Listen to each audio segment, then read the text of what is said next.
ਸਤਿ ਸ਼੍ਰੀ ਅਕਾਲ, ਨਮਸਕਾਰ, ਆਦਾਬ ਦਰਸ਼ਕੋ। ਮੈਂ ਤੁਹਾਡਾ ਗੁਰਲਾਲ ਫਿਰ ਹਾਜ਼ਰ ਪ੍ਰੋਗਰਾਮ ਓਪਨ ਪਲੇਟਫਾਰਮ ਲੈ ਕੇ ਜਸ ਪੰਜਾਬੀ ਦੇ ਮੰਚ ਤੋਂ। ਦਰਸ਼ਕੋ, ਬੜੇ ਮੈਸੇजेस ਆਏ ਕਿ ਲਾਸਟ ਵੀਕ ਮੈਂ ਤੁਹਾਡੇ ਰੂਬਰੂ ਨਹੀਂ ਹੋ ਸਕਿਆ ਕਿਉਂਕਿ ਇੰਟਾਇਰ ਜਸ ਪੰਜਾਬੀ ਦੀ ਟੀਮ 42ਵਾਂ ਮਹਾਨਗਰ ਕੀਰਤਨ ਜਿਹੜਾ ਯੂਨੀਵਰਸਿਟੀ ਵਿਖੇ ਹੋ ਰਿਹਾ ਸੀ ਉੱਥੇ ਕਵਰ ਕਰਨ ਗਈ ਸੀ। ਕੁਝ ਰੁਝੇਵਿਆਂ ਕਰਕੇ ਮੈਂ ਉੱਥੇ ਨਹੀਂ ਜਾ ਸਕਿਆ। ਦਰਸ਼ਕੋ, ਅਦਾਰਾ ਜਸ ਪੰਜਾਬੀ ਵੱਲੋਂ ਉਸ ਮਹਾਨਗਰ ਕੀਰਤਨ ਦੀਆਂ ਸੰਪੰਨ ਹੋਣ ਦੀਆਂ ਲੱਖ ਲੱਖ ਵਧਾਈਆਂ। ਅੱਗੇ ਗੱਲ ਕਰਦੇ ਹਾਂ ਦਰਸ਼ਕੋ, ਇੱਕ ਜ਼ਰੂਰੀ ਸੂਚਨਾ ਤੁਹਾਡੇ ਨਾਲ ਸ਼ੇਅਰ ਕਰਨੀ ਹੈਗੀ। ਗੁਰਦੁਆਰਾ ਸਾਹਿਬ ਸੈਨ ਹੋਜ਼ੇ ਵਿਖੇ ਆਤਮ ਰਸ ਕੀਰਤਨ ਦਰਬਾਰ ਸਜਾਇਆ ਜਾ ਰਿਹਾ 12, 13 ਤੇ 14 ਨਵੰਬਰ ਨੂੰ। ਹੋਰ ਜਾਣਕਾਰੀ ਲਈ ਤੁਸੀਂ ਗੁਰਦੁਆਰਾ ਸਾਹਿਬ ਕਾਲ ਵੀ ਕਰ ਸਕਦੇ ਹੋ। ਗੁਰਦੁਆਰਾ ਸਾਹਿਬ ਦੀ ਵੈਬਸਾਈਟ ਤੇ ਗੁਰਦੁਆਰਾ ਸਾਹਿਬ ਦੀ ਜਿਹੜੀ ਐਪ ਹੈ ਉੱਥੇ ਜਾਣਕਾਰੀ ਲੈ ਸਕਦੇ ਹੋ। ਸ਼ੁੱਕਰਵਾਰ ਤੇ ਸ਼ਨੀਵਾਰ ਯਾਨੀ ਕਿ 12 ਨਵੰਬਰ ਤੇ 13 ਨਵੰਬਰ ਨੂੰ ਜਿਹੜਾ ਹੈ 6:30 ਵਜੇ ਸ਼ਾਮ ਨੂੰ ਤੇ 10 ਵਜੇ ਤੱਕ ਸ਼ਾਮ ਦੇ ਚੱਲੇਗਾ। ਤੇ ਐਤਵਾਰ ਜਿਹੜਾ 14 ਨਵੰਬਰ ਹੈ ਉਦੋਂ 10 ਵਜੇ ਸਵੇਰ ਲੈ ਕੇ 2 ਵਜੇ ਤੱਕ ਚੱਲੇਗਾ।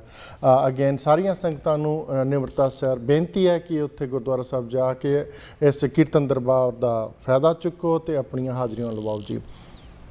ਦਰਸ਼ਕੋ, ਬਹੁਤ ਮੰਦਭਾਗੀਆਂ ਘਟਨਾਵਾਂ ਵਰਤ ਜਾਂਦੀਆਂ ਜਿਹੜੀਆਂ ਦਿਲ ਨੂੰ ਹਲੂਣ ਕੇ ਰੱਖ ਦਿੰਦੀਆਂ। ਅੱਜ ਰਾਜਸਥਾਨ ਦੇ ਜੋਧਪੁਰ ਵਿਖੇ ਇੱਕ ਕਾਰ ਬੇਕਾਬੂ ਹੋ ਗਈ, 11 ਜਣਿਆਂ ਦੇ ਉੱਪਰ ਚੜ੍ਹ ਗਈ। ਮੈਂ ਕਿਉਂ ਕਰ ਰਿਹਾ ਮੈਂ ਅੱਗੇ ਜਾ ਕੇ ਦੱਸੂਗਾ। ਹੋਰ ਜਿਹੜਾ ਕੁਦਰਤੀ ਕੋਈ ਵਰਤਾਰਾ ਹੋ ਜਾਣਾ ਉਹਦਾ ਕੋਈ ਜਵਾਬ ਨਹੀਂ, ਪਰ ਇਹਨਾਂ ਚੀਜ਼ਾਂ ਤੇ ਆਪਾਂ ਕੰਟਰੋਲ ਕਰ ਸਕਦੇ ਹਾਂ। ਮੈਂ ਇੱਕ ਉਚੇਚਾ ਪ੍ਰੋਗਰਾਮ ਵੀ ਕੀਤਾ ਸੀਗਾ, ਸੜਕ ਜਿਹੜੀਆਂ ਦੁਰਘਟਨਾਵਾਂ ਹੁੰਦੀਆਂ ਨੇ, ਰੋਡ ਐਕਸੀਡੈਂਟ ਹੁੰਦੇ, ਉਹਦੇ ਕਿੱਦਾਂ ਆਪਾਂ ਬਚ ਸਕਦੇ ਹਾਂ। ਅੱਗੇ ਗੱਲ ਕਰਦੇ ਹਾਂ ਕਿ ਪੰਜਾਬ ਦੇ ਜਿਹੜੇ ਐਡਵੋਕੇਟ ਜਨਰਲ ਹੈ ਉਹਨਾਂ ਦਾ ਅਸਤੀਫਾ ਮਨਜ਼ੂਰ ਕਰ ਲਿਆ ਗਿਆ। ਹੁਣ ਕੋਈ ਨਵੇਂ ਆਉਣਗੇ, ਕੋਈ ਹੋਰ ਨਵੇਂ ਸਾਹਿਬ ਆਉਣਗੇ। ਫਿਰ ਕਿਆ ਸਰਾਈਆਂ ਇਹ ਨੇ ਕਿ ਨਵੇਂ DGP ਸਾਹਿਬ ਵੀ ਆ ਜਾਣਗੇ ਛੇਤੀ। ਇਹ ਵਾਲੇ ਜਿਹੜੇ ਅਸਤੀਫਾ ਦੇ ਦੇਣਗੇ ਜਾਂ ਇਹਨਾਂ ਨੂੰ ਕਿਤੇ ਹੋਰ ਲਾ ਦਿੱਤਾ ਜਾਊਗਾ। ਮੈਂ ਗੱਲਾਂ ਤਾਂ ਕਰ ਰਿਹਾ ਕਿ ਇਹਦਾ ਫਾਇਦਾ ਜਾਂ ਨੁਕਸਾਨ ਕੀ ਹੋਊਗਾ, ਇਹ ਆਪਾਂ ਅੱਗੇ ਜਾ ਕੇ ਪੁੱਛਾਂ, ਕਿਉਂਕਿ ਆਪਣੇ ਨਾਲ ਉਚੇਚੇ ਤੌਰ 'ਤੇ ਇੱਕ ਸਪੈਸ਼ਲ ਮਹਿਮਾਨ ਇੰਡੀਆ ਤੋਂ ਬਣੇ ਹੋਏ ਨੇ, ਉਹਨਾਂ ਨੂੰ ਇਹ ਸਾਰੀਆਂ ਗੱਲਾਂ ਕਰਾਂਗੇ। ਕਿਸਾਨ ਅੰਦੋਲਨ ਜਿਹੜਾ 26 ਨਵੰਬਰ ਨੂੰ ਜਾਂ 29 ਨਵੰਬਰ ਨੂੰ ਉਹ ਕਹਿ ਰਿਹਾ ਕਿ ਅਸੀਂ ਸਾਲ ਪੂਰਾ ਹੋਣ 'ਤੇ ਸੰਸਦ ਨੂੰ ਕੂਚ ਕਰਾਂਗੇ। ਕੀ ਹੋਊਗਾ ਆਉਣ ਵਾਲਾ ਵਕਤ ਦੱਸੇਗਾ। ਸ਼੍ਰੋਮਣੀ ਅਕਾਲੀ ਦਲ ਵੱਲੋਂ ਪੰਜਾਬ ਦੇ ਮਾਣਯੋਗ ਚੀਫ ਮਿਨਿਸਟਰ ਯਾਨੀ ਕਿ ਮੁੱਖ ਮੰਤਰੀ ਸਰਦਾਰ ਚਰਨਜੀਤ ਸਿੰਘ ਚੰਨੀ ਦੀ ਰਿਹਾਇਸ਼ 'ਤੇ ਘਿਰਾਓ ਕੀਤਾ ਗਿਆ ਕੁਝ ਮੰਗਾਂ ਨੂੰ ਲੈ ਕੇ, ਪਰ ਉਹਨਾਂ ਦੇ ਉੱਤੇ ਜਿਹੜੇ ਸ਼੍ਰੋਮਣੀ ਅਕਾਲੀ ਦਲ ਹੈ ਉਹਨਾਂ ਦੇ ਉੱਤੇ ਕਾਫੀ ਭਾਰੀ ਲਾਠੀ ਚਾਰਜ ਕੀਤਾ ਗਿਆ। ਬੜਾ ਰੋਸ਼ ਪਾਇਆ ਜਾ ਰਿਹਾ।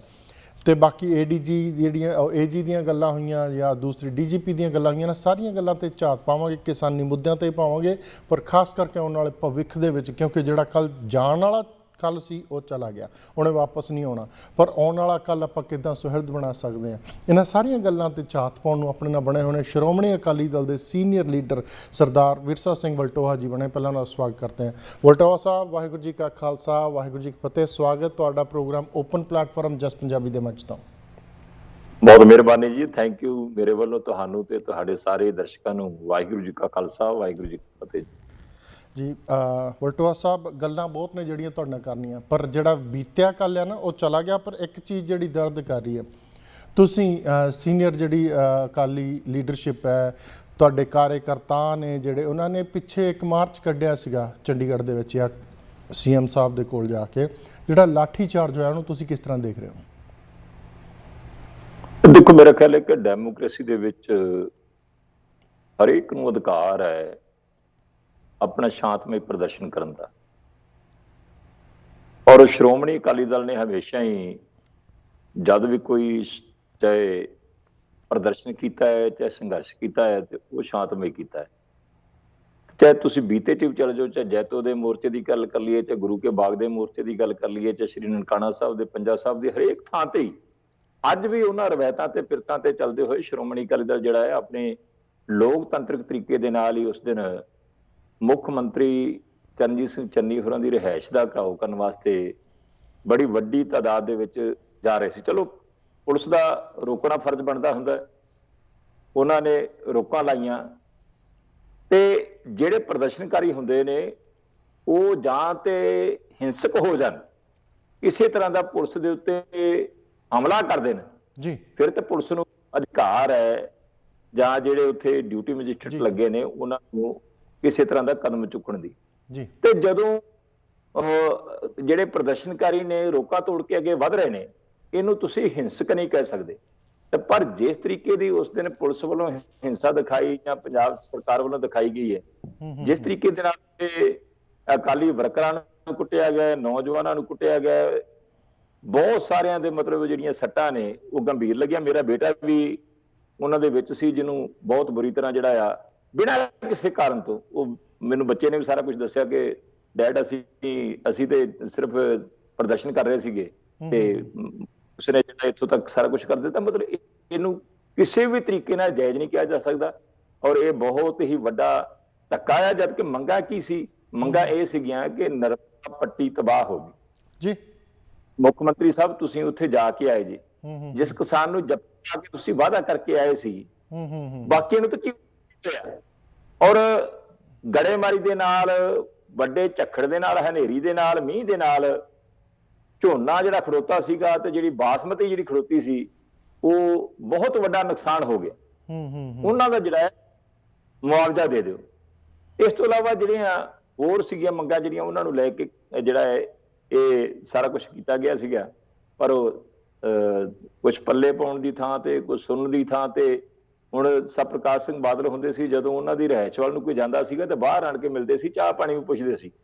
ਤੇ ਮੁੱਖ ਮੰਤਰੀ ਜਿਹੜੇ ਨੇ, ਚਲੋ ਦਾਅਵੇ ਤੇ ਬੜੇ ਕਰਦੇ ਨੇ, ਦਾਅਵੇ ਹੁਣ ਕਹਿ ਲਓ, ਡਰਾਮੇ ਕਹਿ ਲਓ, ਕਿਸ ਤਰ੍ਹਾਂ ਦਾ ਕਹਿ ਲਓ, ਲੋਕਾਂ ਦੀ ਅੱਖਾਂ 'ਚ ਘੱਟਾ ਪਾਉਣ ਵਾਲੀ ਗੱਲ ਕਹਿ ਲਈਏ, ਉਹ ਉਸ ਪਾਸੇ ਮੈਂ ਜਾਣਾ ਚਾਹੁੰਦਾ। ਪਰ ਮੁੱਖ ਮੰਤਰੀ ਦਾ ਫਰਜ਼ ਬਣਦਾ ਸੀ ਕਿ ਜੇ ਆਪ ਨਹੀਂ ਤੇ ਆਪਣੇ ਕਿਸੇ ਸੀਨੀਅਰ ਅਧਿਕਾਰੀ ਨੂੰ ਭੇਜ ਕੇ ਉੱਥੇ ਪੁੱਛਦੇ ਕਿ ਕੀ ਹੈ, ਕੀ ਮਸਲਾ। ਜਦੋਂ ਕਿ ਮੁੱਖ ਮੰਤਰੀ ਦੀ ਰਿਹਾਇਸ਼ ਦੇ ਬਾਹਰ ਜਿਹੜਾ ਆ ਇਹ ਪ੍ਰਦਰਸ਼ਨ ਹੋ ਰਿਹਾ ਸੀ, ਇਹ ਚਲੋ ਉਹਨਾਂ ਦੀ ਮਰਜ਼ੀ ਹੈ ਜੀ, ਅਸੀਂ ਕੀ ਕਰ ਸਕਦੇ ਹਾਂ, ਪਰ ਇਹ ਬਹੁਤ ਹੀ ਘਟੀਆ ਹਰਕਤ ਤੇ ਨਿੰਦਾਜਨਕ ਹਰਕਤ ਹੈ। ਜੀ ਜੀ ਵਲਟੋਆ ਸਾਹਿਬ, ਦੇਖੋ ਜਿਹੜਾ ਕੱਲ ਨਿਕਲ ਗਿਆ, ਮੰਦਭਾਗੀ ਸੀ ਘਟਨਾ ਜੋ ਵੀ ਵਾਪਰੀ, ਆਪਾਂ ਜਿੱਦਾਂ ਇਹਦੀ ਨਿਖੇਧੀ ਕਰਦੇ ਹਾਂ। ਹੁਣ ਆਪਾਂ ਗੱਲ ਕਰਦੇ ਹਾਂ ਆਉਣ ਵਾਲੇ ਭਵਿੱਖ ਦੀ। ਆਪਾਂ ਮੰਨਦੇ ਹਾਂ ਕਿ ਸ਼੍ਰੀ ਗੁਰੂ ਗ੍ਰੰਥ ਸਾਹਿਬ ਜੀ ਦੀ ਬੇਅਦਬੀ ਹੋਈ, ਉਸ ਤੋਂ ਬਾਅਦ ਹਿੰਸਾ ਹੋਈ, ਦੋਸ਼ੀਆਂ ਨੂੰ ਫੜਿਆ ਜਾਣਾ, ਨਾ ਫੜਿਆ ਜਾਣਾ, ਆ ਜਿਹੜੇ DGP ਬਦਲੇ ਜਾਣੇ, ਨਾ ਬਦਲੇ ਜਾਣੇ। ਹੁਣ ਟਾਈਮ ਬਹੁਤ ਥੋੜਾ ਰਹਿ ਗਿਆ ਸਰਕਾਰ ਦਾ ਇਸ ਟਾਈਮ। ਮੇਰਾ ਤੁਹਾਡੇ ਤੋਂ ਕੁਐਸਚਨ ਹੈ ਕਿ ਜੋ ਹੋਣਾ ਸੀ ਹੋ ਗਿਆ, ਤੁਸੀਂ ਹੁਣ ਜਿਸ ਹਿਸਾਬ ਨਾਲ ਚੱਲ ਰਹੇ ਹੋ, ਪਰਮਾਤਮਾ ਕਰੇ, ਸਾਡੀਆਂ ਸ਼ੁਭ ਕਾਮਨਾਵਾਂ ਸਾਰਿਆਂ ਦੇ ਨਾਲ ਹੁੰਦੀਆਂ ਨੇ ਕਿ ਤੁਸੀਂ ਜੇ ਗਵਰਨਮੈਂਟ ਫਾਰਮ ਕਰਦੇ ਹੋ। ਸਭ ਤੋਂ ਵੱਡੀ ਗੱਲ ਆਪਾਂ ਪ੍ਰੈਕਟੀਕੈਲਿਟੀ ਤੇ ਗੱਲਤੇ ਹੋਇਆ ਬਲਟੋਆ ਸਾਹਿਬ ਕਿ 95% ਜਿਹੜੀ ਪੰਜਾਬ ਦੀ ਧਰਤੀ ਹੈ ਉਹ ਕਲਟੀਵੇਟ ਹੁੰਦੀ ਹੈ। ਉਹ ਕਲਟੀਵੇਟ ਮਤਲਬ ਉੱਤੇ ਫਸਲ ਉਗਦੀ ਹੈ ਤੇ ਉਸ ਤੋਂ ਬਾਅਦ ਉੱਤੇ ਰੱਜ ਕੇ ਫਰਟੀਲਾਈਜ਼ਰਸ ਯਾਨੀ ਖਾਦਾਂ, ਦਵਾਈਆਂ, ਸਪਰੇਆਂ ਪਾਈਆਂ ਜਾਂਦੀਆਂ, ਜਿਸ ਨਾਲ ਇਨਵਾਇਰਮੈਂਟ ਖਰਾਬ ਹੋ ਰਿਹਾ ਹੈ। ਔਰ ਕੈਂਸਰ ਦਾ ਵੀ ਜਿਹੜਾ ਹੈਗਾ ਉਹ ਬਠਿੰਡੇ ਤੋਂ ਜਾਂਦੀ ਹੈ ਜਿਹੜੀ ਟ੍ਰੇਨ ਬੀਕਾਨੇਰ ਨੂੰ, ਉਹ ਸਭ ਨੂੰ ਪਤਾ ਆ। ਆਪਾਂ ਉਹ ਗੱਲਾਂ ਛੱਡਦੀ ਕਿ ਕੋਈ ਕੀ ਕਰ ਰਿਹਾ। ਤੁਸੀਂ ਸ਼੍ਰੋਮਣੀ ਅਕਾਲੀ ਦਲ ਜਿਹੜੀ ਹੈ ਕਿਸਾਨਾਂ ਦੀ ਪਾਰਟੀ ਹੈ, ਪੰਥਕ ਪਾਰਟੀ ਹੈ, ਕਿ ਕੋਈ ਸਟਰੋਂਗ ਪਲਾਨਿੰਗ ਲੈ ਕੇ ਆ ਰਹੇ ਹੋ ਕਿ ਇਸ ਚੀਜ਼ ਨੂੰ ਕ੍ਰਾਪ ਡਿਵਰਸੀਫਿਕੇਸ਼ਨ ਜਾਂ ਘੱਟ ਖਾਦਾਂ ਵਾਲੀਆਂ, ਘੱਟ ਪਾਣੀ ਵਾਲੀਆਂ ਫਸਲਾਂ ਲੈ ਕੇ ਆਈਏ, ਲੋਕਾਂ ਦਾ ਮਾਈਂਡ ਸੈੱਟ ਕਰੀਏ ਉੱਧਰ ਨੂੰ? ਕੋਈ ਇਦਾਂ ਦਾ ਪਲਾਨ ਹੈ ਜੀ ਆਉਣ ਵਾਲੇ ਭਵਿੱਖ ਦੇ ਵਿੱਚ? ਦੇਖੋ ਗੁਰਲਾਲ ਜੀ, ਸਭ ਤੋਂ ਪਹਿਲੀ ਤੇ ਗੱਲ ਹੈ ਕਿ ਕੋਈ ਦੁਰਾਵਾ ਨਹੀਂ ਕਿ ਡਿਵਰਸੀਫਿਕੇਸ਼ਨ ਦੀ ਲੋੜ ਹੈ ਔਰ ਇਹਦੇ ਵਾਸਤੇ ਸਰਕਾਰਾਂ ਨੇ ਸਮੇਂ-ਸਮੇਂ ਤੇ ਯਤਨ ਵੀ ਕੀਤੇ ਨੇ ਜੀ, ਪਰ ਕਿਉਂਕਿ ਮੰਡੀ ਹੈ ਨਹੀਂ। ਹੁਣ ਤੁਸੀਂ ਦੇਖ ਲਓ, ਕਿਸੇ ਟਾਈਮ ਜਿਹੜੀ ਗੋਭੀ ਹੈ ਉਹਨੂੰ ਕੋਈ ਮਤਲਬ ਚੰਗਾ ਰੇਟ ਮਿਲ ਜਾਂਦਾ ਹੈ ਤੇ ਕਈ ਵਾਰ ਸੜਕਾਂ ਤੇ ਸੁੱਟਣੀ ਪੈਂਦੀ ਹੈ। ਆਲੂਆਂ ਦਾ ਤੁਸੀਂ ਦੇਖ ਲਓ, ਟਮਾਟਰਾਂ ਦਾ ਦੇਖ ਲਓ। ਹੁਣ ਗੱਲ ਕੀ ਆਪਾਂ ਕਹਿੰਦੇ ਆ ਕਿ ਤੁਸੀਂ ਇਹਨਾਂ ਚੋਂ ਨਿਕਲ ਕੇ ਸਬਜ਼ੀਆਂ ਵਾਲੇ ਪਾਸੇ ਤੁਰੋ ਤੇ ਸਬਜ਼ੀਆਂ ਦੀ ਮਾਰਕੀਟਿੰਗ ਹੀ ਹੈ ਨਹੀਂ ਕਿਤੇ। ਤੇ ਜੇ ਮਾਰਕੀਟਿੰਗ ਹੈ ਨਹੀਂ ਗੀ, ਉਹਨਾਂ ਤੇ MSP ਹੈ ਨਹੀਂ, ਉਹਨਾਂ ਦਾ ਖਰੀਦਦਾਰ ਕੋਈ ਨਹੀਂ ਗਾ, ਜਿਹੜਾ ਜਦੋਂ ਜ਼ਿਆਦਾ ਤਾਦਾਦ 'ਚ ਪੈਦਾ ਹੋ ਜਾਂਦੇ ਆ ਤੇ ਕਿਸਾਨਾਂ ਨੂੰ ਰੋਸ ਚਾਣ ਕੇ ਜਾਂ ਆਪਦੀਆਂ ਫਸਲਾਂ ਤਬਾਹ ਕਰਨੀਆਂ ਪੈਂਦੀਆਂ ਨੇ ਜਾਂ ਆਪਦਾ ਸੜਕਾਂ ਸੁੱਟਣੇ ਪੈਂਦੇ ਹੈ। ਇਸ ਕਰਕੇ ਜਿਹੜਾ ਕਿਸਾਨ ਜਿਹੜਾ ਡਿਵਰਸੀਫਿਕੇਸ਼ਨ ਵਾਲੇ ਪਾਸੇ ਨਹੀਂ ਤੁਰਿਆ, ਕਿਉਂਕਿ ਉਹਨੂੰ ਝੋਨੇ 'ਚ ਖਾਸ ਕਰਕੇ ਵਿੱਚ ਜਿਹੜੀ ਆ ਬਹੁਤ ਵੱਡਾ ਲਾਭ ਮਿਲਦਾ ਆ, ਲਾਹਾ ਮਿਲਦਾ ਆ। ਤੇ ਕਣਕ ਤੇ ਝੋਨਾ ਹੀ ਆ ਜਿੱਤੇ ਇਹ ਪੰਜਾਬ ਦੇ ਅੰਦਰ ਸਰਕਾਰੀ ਖਰੀਦ ਹੈ, ਮੰਡੀ 'ਚ ਕਿਸਾਨ ਆਉਂਦਾ, ਉਹਦੀ ਫਸਲ ਵਿਕਦੀ ਹੈ ਤੇ ਉਹਨੂੰ ਜਿਹੜਾ ਵੀ ਘੱਟੋ ਘੱਟ ਜਿਹੜਾ ਆ ਉਹ ਰੇਟ ਮਿਲ ਜਾਂਦਾ ਹੈ। ਇਸ ਕਰਕੇ ਜਿਹੜਾ ਕਿਸਾਨ ਉਹਦੇ ਚੋਂ ਨਿਕਲਣਾ ਨਹੀਂ ਚਾਹੁੰਦਾ, ਪਰ ਹੈ ਨੁਕਸਾਨ। ਦੂਸਰੇ ਬੰਨੇ ਜਿਹੜੀ ਗੱਲ ਕਿ ਜਿਹੜਾ ਨਿਰਧਾਰਤ ਮਿਕਦਾਰ ਹੈ ਖਾਦ ਪਾਉਣ ਦੀ, ਅਸੀਂ ਇੱਕ ਖੇਡ ਹੀ ਫੜ ਲਈ ਕਿ ਜੇ ਸਾਡਾ ਨਾਲ ਸਰਦਾ ਤੇ ਅਸੀਂ 3 ਪਾਉਣੀਆਂ ਤੇ ਜੇ ਸਾਡਾ ਇੱਕ ਸਪਰੇਅ ਨਾਲ ਸਰਦਾ ਤੇ ਅਸੀਂ 3 ਕਰਨੀਆਂ ਨੇ। ਇਸ ਪਾਸੇ ਨੂੰ ਜਿਹੜਾ ਅਸੀਂ ਤੁਰ ਪਏ ਆ, ਇਹ 'ਚ ਕੋਈ ਡਰਾਮਾ ਨਹੀਂ ਗਿਆ ਕਿ ਵਾਤਾਵਰਨ ਜਿਹੜਾ ਜ਼ਹਿਰੀਲਾ ਹੋ ਰਿਹਾ ਆ। ਹੁਣ ਤੁਸੀਂ ਦੇਖ ਲਓ, ਜੇ ਤੁਸੀਂ ਕੈਂਸਰ ਦੀ ਗੱਲ ਕੀਤੀ ਹੈ ਤੇ ਸ਼੍ਰੋਮਣੀ ਅਕਾਲੀ ਦਲ ਨੇ ਤਰੱਦਦ ਕੀਤਾ ਤੇ ਕੈਂਸਰ ਹਸਪੀਟਲ ਜਿਹੜਾ ਆ ਉਹ ਬਠਿੰਡਾ ਦੇ ਵਿੱਚ ਜਿਹੜਾ ਆ ਖੋਲਿਆ ਗਿਆ। ਔਰ ਜੇ ਆਪਾਂ ਕਹਿ ਦਈਏ ਕੈਂਸਰ ਦੀ ਗੱਲ ਜਿਹੜੀ ਹੈ, ਕੈਂਸਰ ਦੇ ਹੁਣ ਮੇਰਾ ਖਿਆਲ ਹੈ ਕਿ ਵੱਡੇ ਵੱਡੇ ਰਾਜਨੀਤਿਕ ਲੋਕ ਨੇ ਜਿਹੜੇ, ਮੇਰਾ ਖਿਆਲ ਹੈ ਕਿ ਵੱਡੇ ਧਨਾੜ ਲੋਕ ਨੇ ਜਿਹੜੇ ਮੇਰਾ ਖਿਆਲ ਕਿ ਪੁਣ ਕੇ ਪੀਂਦੇ ਹੈ, ਉਹਨਾਂ ਦੇ ਪਰਿਵਾਰਾਂ ਦੇ ਵਿੱਚ ਹੋਇਆ। ਸੋਨੀਆ ਗਾਂਧੀ ਦੀ ਜਿੱਥੋਂ ਤੱਕ ਸੁਣਦੇ ਆ, ਸ਼ਰਦ ਪਵਾਰ ਸੁਣਦੇ ਆ, ਔਰ ਦੂਸਰੇ ਕੀ ਨਾਂ ਹੈ ਆਪਣੇ ਜੇਤਲੀ ਸਾਹਿਬ ਤੁਰ ਗਏ, ਸੁਸ਼ਮਾ ਸਵਰਾਜ ਜੀ ਤੁਰ ਗਏ, ਦੂਸਰਾ ਕੀ ਨਾਂ ਹੈ ਮਿਸੇਜ ਬਾਦਲ ਜਿਹੜੇ ਨੇ, ਸਰਦਾਰਨੀ ਸੁਰਿੰਦਰ ਬਾਦਲ ਜਿਹੜੇ ਨੇ, ਉਹ ਜਾਂ ਇਸ ਤੋਂ ਇਲਾਵਾ ਸਾਡੇ ਜਿਹੜੇ ਸਰਦਾਰ ਹਰਚੰਦ ਸਿੰਘ ਬਰਾੜ ਸੀ, ਉਹਨਾਂ ਦੇ ਬੇਟੇ ਜਿਹੜੇ ਸੰਨੀ ਬਰਾੜ ਸੀਗੇ, ਉਹ ਕੈਂਸਰ ਨਾਲ। ਮੇਰਾ ਖਿਆਲ ਹੈ ਕਿ ਇਹਨਾਂ ਪਰਿਵਾਰਾਂ ਦੇ ਵਿੱਚ ਨਾ ਤਾਂ ਕਿਸੇ ਤਰ੍ਹਾਂ ਦੀ ਘਾਟ ਹੈ, ਸਭ ਤੋਂ ਵੱਡੇ ਧਨਾੜ ਪਰਿਵਾਰਾਂ ਚੋਂ ਆਉਂਦੇ ਨੇ ਜੀ ਜੀ ਜੀ, ਕਿ ਉੱਥੇ ਜਿਹੜਾ ਆ ਕਿ ਕਿਸੇ ਕਾਰਨ ਕਰਕੇ ਜਿਹੜਾ ਆ ਵੀ ਹਾਂ, ਇਹ 'ਚ ਕੋਈ ਡਰਾਮਾ ਨਹੀਂ ਕਿ ਵਾਤਾਵਰਨ ਹਰ ਇੱਕ ਤੇ ਅਸਰ ਕਰਦਾ। ਜਿਹੜੀ ਹਵਾ ਦੇ ਵਿੱਚ ਜ਼ਹਿਰ ਫੈਲ ਚੁੱਕੀ ਆ, ਉਹ ਹਰੇਕ ਤੇ ਅਸਰ ਕਰਦੀ ਆ। ਉਹ ਤੋਂ ਬਚਾਅ ਕਰਨਾ ਚਾਹੀਦਾ, ਉਸ ਪਾਸੇ ਤੁਰਨਾ ਚਾਹੀਦਾ। ਸਰਕਾਰਾਂ ਤੁਰੀਆਂ ਵੀ ਸੀ ਪਰ ਕਾਮਯਾਬ ਨਹੀਂ ਹੋ ਸਕੀਆਂ, ਔਰ ਆਉਣ ਵਾਲੇ ਸਮੇਂ 'ਚ ਇਹਦੇ ਬਾਰੇ ਜਿਹੜਾ ਚੇਚਾ ਕੋਈ ਪਲੈਨਿੰਗ ਕਰਕੇ ਜਿਹੜਾ ਸ਼੍ਰੋਮਣੀ ਅਕਾਲੀ ਦਲ ਵੱਲੋਂ ਕੀਤਾ ਜਾਊ। ਜੀ ਵਲਟੋਆ ਸਾਹਿਬ, ਆਪਾਂ ਨਾ ਇੱਕ ਕੁਇਕ ਬ੍ਰੇਕ ਲਈ ਰੁਕਦੇ ਹਾਂ। ਅੱਗੇ ਇਹਦੇ ਵਿੱਚੋਂ ਹੋਰ ਕੁਐਸਚਨ ਨੇ ਜਿਹੜੇ ਇੱਥੇ ਬੈਠੇ ਲੋਕ ਪੁੱਛ ਰਹੇ ਆ, ਕਿਉਂਕਿ ਜਿਹੜੀ ਹਵਾਵਾਂ ਫਿਜ਼ਾਵਾਂ ਨੇ, ਪਰਮਾਤਮਾ ਕਰੇ ਜੋ ਵੀ ਆ, ਆਪਾਂ ਬੈਟਰ ਕੋਈ ਪਲਾਨ ਲੈ ਕੇ ਚੱਲਾਂਗੇ, ਫਿਰ ਉਹਦੀ ਇੰਪਲੀਮੈਂਟੇਸ਼ਨ ਤੇ ਕੰਮ ਕਰਾਂਗੇ, ਫਿਰ ਕੋਈ ਗੱਲ ਸਿਰੇ ਚੜ੍ਹਦੀ ਹੈ। ਦਰਸ਼ਕੋ, ਸਾਡੇ ਨਾਲ ਬਣੇ ਹੋਏ ਨੇ ਸ਼੍ਰੋਮਣੀ ਅਕਾਲੀ ਦਲ ਦੇ ਸੀਨੀਅਰ ਲੀਡਰ ਸਰਦਾਰ ਵਿਰਸਾ ਸਿੰਘ ਵਲਟੋਆ। ਆਪਾਂ ਰੁਕਣਾ ਪੈ ਰਿਹਾ ਇੱਕ ਛੋਟੀ ਜਿਹੀ ਬ੍ਰੇਕ ਲਈ। ਇੱਦਾਂ ਬਣੇ ਰਹੋ ਜਸ ਪੰਜਾਬੀ। ਸਾਡਾ ਸਾਰਿਆਂ ਦਾ ਫੇਰ ਪ੍ਰੋਗਰਾਮ ਓਪਨ ਪਲੇਟਫਾਰਮ ਜਸ ਪੰਜਾਬੀ ਦੇ ਮੰਚ ਤੋਂ ਆਪਣੇ ਨਾਲ ਬਣੇ ਹੋਏ ਨੇ ਸੀਨੀਅਰ ਅਕਾਲੀ ਲੀਡਰ ਸਰਦਾਰ ਵਿਰਸਾ ਸਿੰਘ ਵਲਟੋਆ ਸਾਹਿਬ। ਵਲਟੋਆ ਸਾਹਿਬ, ਮੈਂ ਤੁਹਾਨੂੰ ਇੱਕ ਗੱਲ ਹੋਰ ਪੁੱਛਣੀ ਸੀ ਕ੍ਰਾਪ ਡਿਵਰਸੀਫਿਕੇਸ਼ਨ ਨੂੰ, ਪਰ ਆਪਣੇ ਨਾਲ ਅਟਵਾਲ ਸਾਹਿਬ ਜੁੜ ਗਏ, ਉਹਨਾਂ ਦਾ ਕੁਐਸਚਨ ਲੈ ਕੇ ਅੱਗੇ ਵਧਦੇ ਹਾਂ। ਜੀ ਅਟਵਾਲ ਸਾਹਿਬ, ਤੁਸੀਂ ਓਨਰ ਹੋ, ਵਲਟੋਆ ਸਾਹਿਬ ਆਪਣੇ ਨਾਲ ਬਣੇ ਹੋਏ ਹੈ।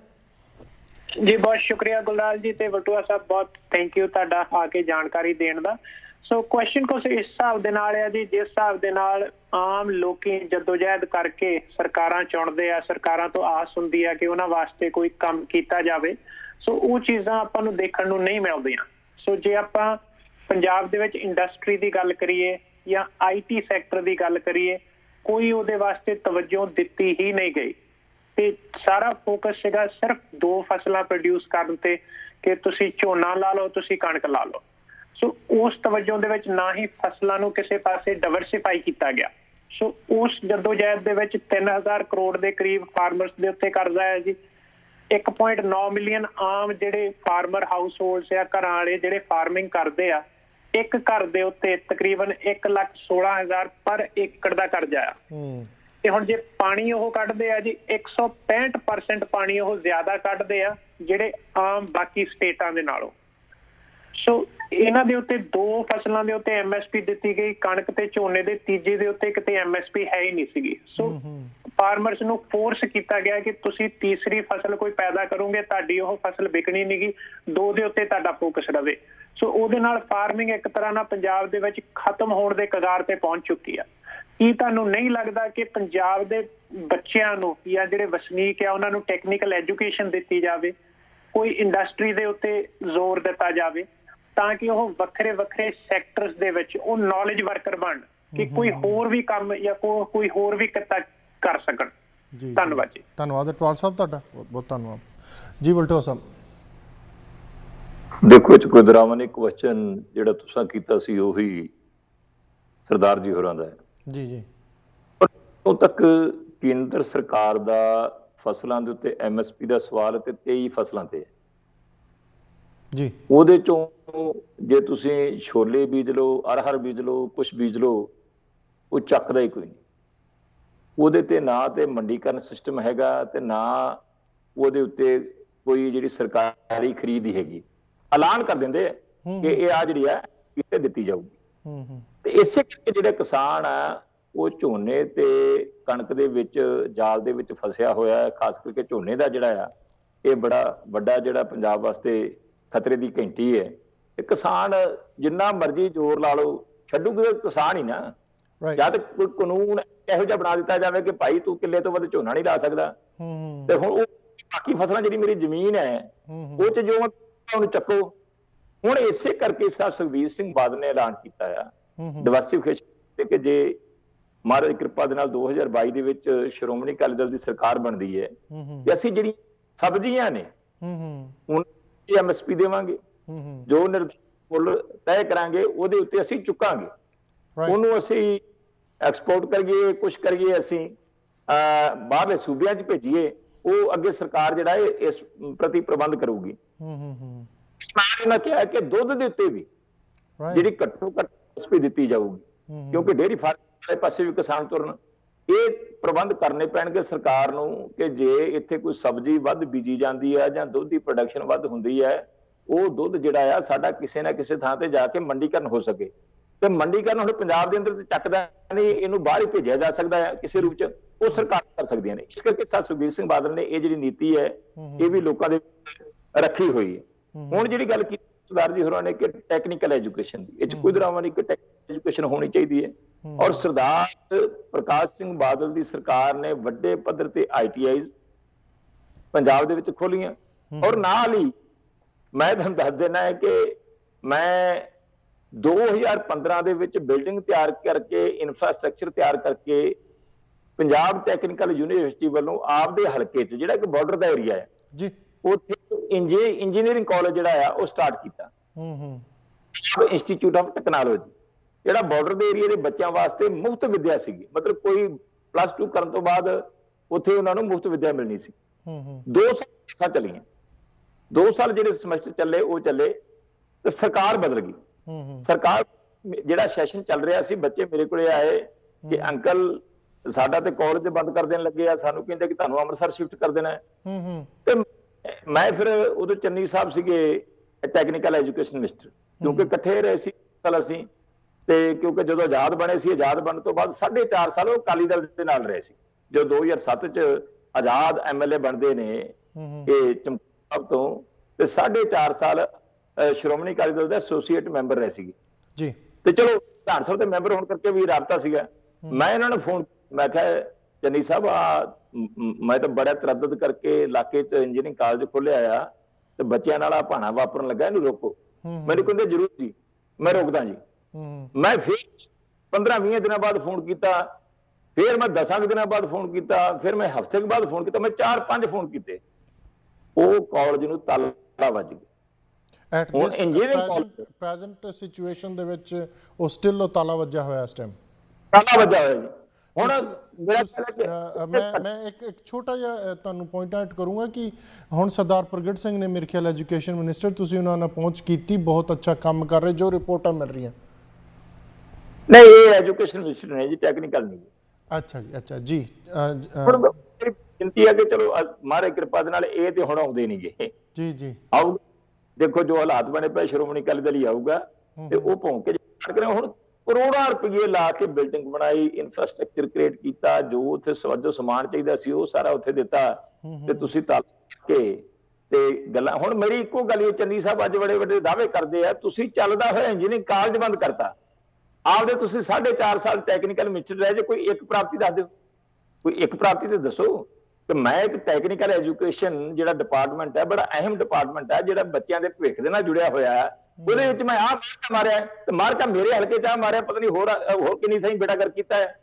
ਇਸ ਕਰਕੇ ਜਿਹੜਾ ਆ ਬਹੁਤ ਮਾੜੀ ਗੱਲ ਹੋਈ ਜੇ ਕੋਈ ਚੀਜ਼ ਬਣੀ ਸੀ ਬੱਚਿਆਂ ਵਾਸਤੇ, ਬੈਟਰ ਫਿਊਚਰ ਵਾਸਤੇ, ਉਹ ਬੰਦ ਹੋਊਗੀ। ਕੋਸ਼ਿਸ਼ ਕਰੋ ਜੋ ਤੁਸੀਂ ਫੋਰਮ ਕੀਤੀ ਤੁਹਾਨੂੰ ਚਾਲੂ ਕਰਵਾਇਓ, ਕਿਸੇ ਨੂੰ ਫਾਇਦਾ ਮਿਲ ਸਕੇ। ਮੈਂ ਕ੍ਰਾਪ ਡਿਵਰਸੀਫਿਕੇਸ਼ਨ ਤੇ ਬਾਰ-ਬਾਰ ਇਹ ਗੁਰਤੇਜ ਅਟਵਾਲ ਨੇ ਜੀ ਬੜੇ ਫਿਗਰਸ ਨਾਲ ਆਪਦੇ ਕੁਐਸਚਨ ਪੁੱਛਦੇ, ਤੇ ਸਿਟੀ ਆਫ ਟ੍ਰੇਸੀ ਦੇ ਪਲਾਨਿੰਗ ਕਮਿਸ਼ਨਰ ਨੇ। ਅਸੀਂ ਸਾਰੇ ਇੱਥੋਂ ਸਿਰਫ ਇਹ ਹੈ ਕਿ ਅਸੀਂ ਕਿਸੇ ਤੇ ਕਿੰਤੂ ਪਰੰਤੂ ਨਹੀਂ ਕਰਨਾ ਕਿ ਫਲਾਨੀ ਸਰਕਾਰ ਨੇ ਆ ਕੀਤਾ ਸੀ ਜਾਂ ਫਲਾਨੇ ਬੰਦੇ ਨੇ। ਆਪਾਂ ਇਹ ਕਹਿੰਦੇ ਕਿ ਆਉਣ ਵਾਲੇ ਫਿਊਚਰ ਦੇ ਵਿੱਚ ਆਪਾਂ ਚੰਗਾ ਪੰਜਾਬ ਕਿੱਦਾਂ ਸਿੱਧ ਸਕੀਏ, ਉਹਦੇ ਬੇਸ ਤੇ ਆਪਾਂ ਕੁਐਸਚਨ ਪੁੱਛਦੇ ਹਾਂ।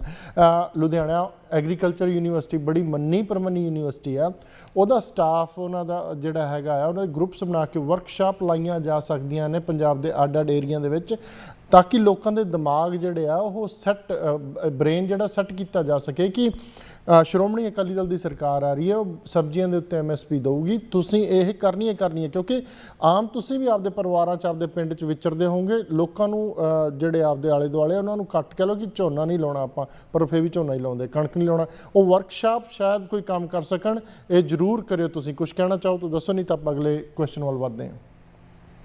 ਇਹ ਗੁਰਲਾਲ ਜੀ ਬਿਲਕੁਲ ਤੁਹਾਡੀ ਗੱਲ ਹੈ ਕਿ ਇਹ 'ਚ ਕੋਈ ਦਰਾਮਾ ਨਹੀਂ ਗਿਆ ਕਿ ਜਿਹੜਾ ਕਿਸਾਨ ਉਹ ਇਹ ਵੀ ਸਮਝਦਾ ਹੈ ਕਿ ਝੋਨਾ ਪੰਜਾਬ ਦੀ ਤਬਾਹੀ ਵੱਲ ਕਦਮ ਹੈ ਜੀ।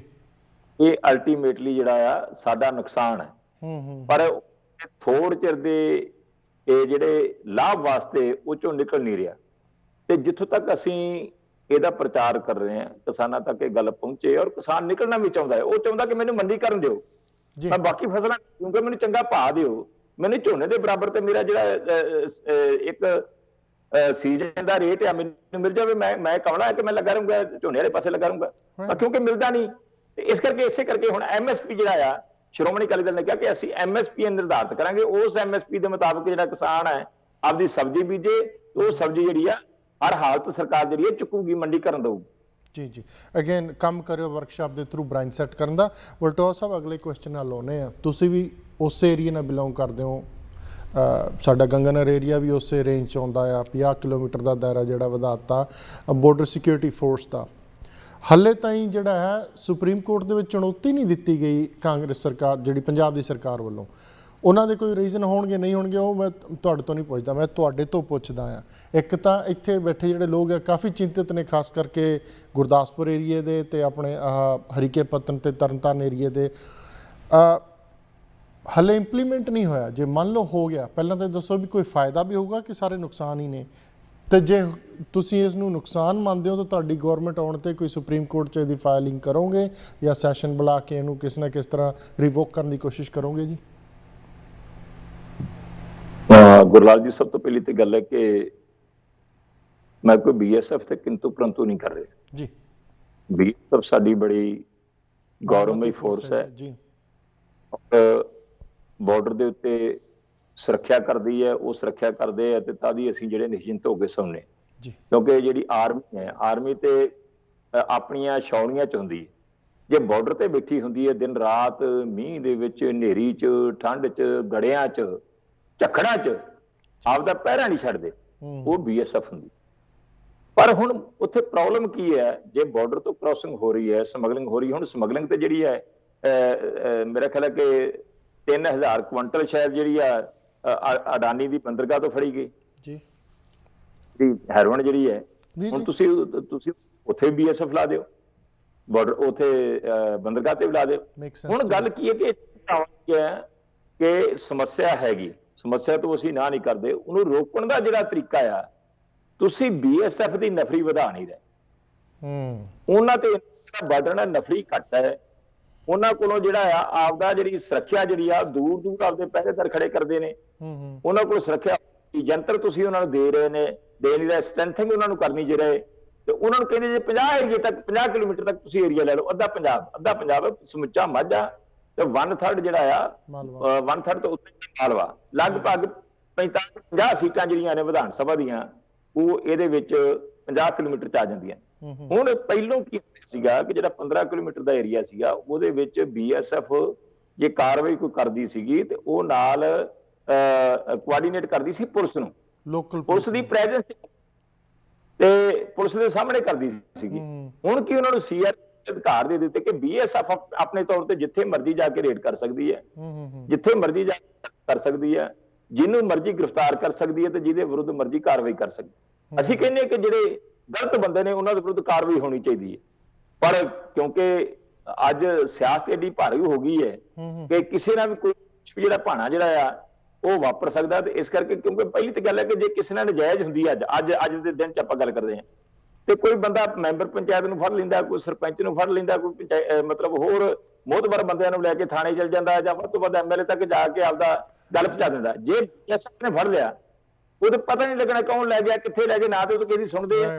ਅੱਜ ਜਿਹੜੇ ਇਹਦੇ ਉੱਤੇ ਹੋਰ ਕੁਐਸਚਨ ਵਲਟੋਆ ਸਾਹਿਬ ਆਪਾਂ ਨੂੰ ਹੋਰ ਬੜੇ ਖੜੇ ਹੋ ਗਏ ਆ, ਜਿਹੜੇ ਇੱਥੋਂ ਦੇ ਲੋਕਾਂ ਨੇ ਮੈਨੂੰ ਪੁੱਛੇ ਸੀ ਤੇ ਮੈਂ ਤੁਹਾਨੂੰ ਪੁੱਛੂੰਗਾ, ਪਰ ਆਪਾਂ ਰੁਕਣਾ ਪਿਆ ਇੱਕ ਛੋਟੀ ਜਿਹੀ ਬ੍ਰੇਕ ਲਈ। ਦਰਸ਼ਕੋ, ਸਾਡੇ ਨਾਲ ਬਣੇ ਹੋਏ ਨੇ ਮਾਨਯੋਗ ਸਰਦਾਰ ਵਿਰਸਾ ਸਿੰਘ ਵਲਟੋਹਾ, ਬਹੁਤ ਸੋਹਣਾ ਐਲੈਬੋਰੇਟ ਕਰ ਰਹੇ ਕਰੰਟ ਸਿਚੁਏਸ਼ਨ ਤੇ। ਸਾਨੂੰ ਰੁਕਣਾ ਪੈ ਰਿਹਾ ਇੱਕ ਛੋਟੀ ਜਿਹੀ ਬ੍ਰੇਕ ਲਈ। ਇੱਦਾਂ ਬਣੇ ਰਹੋ ਜਸ ਪੰਜਾਬੀ ਤੇ। ਜੀ ਤੁਹਾਡਾ ਸਾਰਿਆਂ ਦਾ ਫੇਰ ਪ੍ਰੋਗਰਾਮ ਓਪਨ ਪਲੇਟਫਾਰਮ ਜਸ ਪੰਜਾਬੀ ਦੇ ਮੰਚ ਤੋਂ। ਸਾਡੇ ਨਾਲ ਬਣੇ ਹੋਏ ਨੇ ਸੀਨੀਅਰ ਅਕਾਲੀ ਨੇਤਾ ਸਰਦਾਰ ਵਿਰਸਾ ਸਿੰਘ ਵਲਟੋਹਾ। ਵਲਟੋਹਾ ਸਾਹਿਬ ਆਪਣੇ ਨਾਲ ਡਾਕਟਰ ਬਾਜਵਾ ਬਣ ਗਏ ਸ਼ਿਕਾਗੋ ਤੋਂ ਜੀ। ਡਾਕਟਰ ਬਾਜਵਾ ਤੁਸੀਂ ਔਨ ਹੋ ਰਹੇ ਹੋ? ਵਲਟੋਹਾ ਸਾਹਿਬ ਆਪਣੇ ਨਾਲ ਔਨ ਹੀ ਰਹੇ। ਹਾਂਜੀ ਹਾਂਜੀ, ਸਤਿ ਸ੍ਰੀ ਅਕਾਲ ਗੁਰਲਾਲ ਜੀ। ਸਤਿ ਸ਼੍ਰੀ ਅਕਾਲ ਜੀ।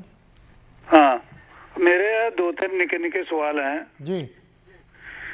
ਇੱਕ ਪਹਿਲਾ ਤੇ ਇਹ ਹੈ ਵੀ ਜਿਵੇਂ ਮੈਂ ਸੁਣ ਰਿਹਾ ਵੀ ਵਲਟੋਆ ਸਾਹਿਬ ਕਹਿੰਦੇ ਵੀ MSP 23 ਤੇ ਅਨਾਉਂਸ ਹੁੰਦੀ ਹੈ, ਨਹੀਂ ਮਿਲਦੀ। ਚਲੋ ਸਾਨੂੰ ਵੀ ਉਹਦਾ ਪਤਾ।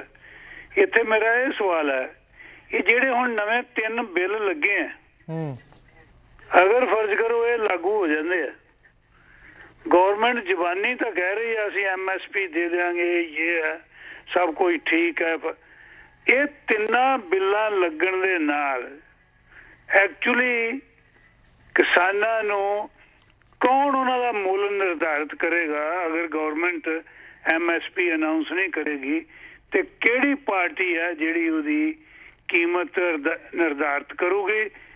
ਤੇ ਉਹ ਜਿਹੜਾ ਕਹਿੰਦੇ ਆ ਵੀ ਬਹੁਤ ਜ਼ਿਆਦਾ ਇਹਨਾਂ ਨੂੰ ਮੁੱਲ ਮਿਲੂਗਾ, ਉਹ ਕਿਹੜੀ ਏਜੰਸੀ ਹੋਊਗੀ? ਕਿਹੜੀ ਉਹ ਪਾਰਟੀ ਹੈ?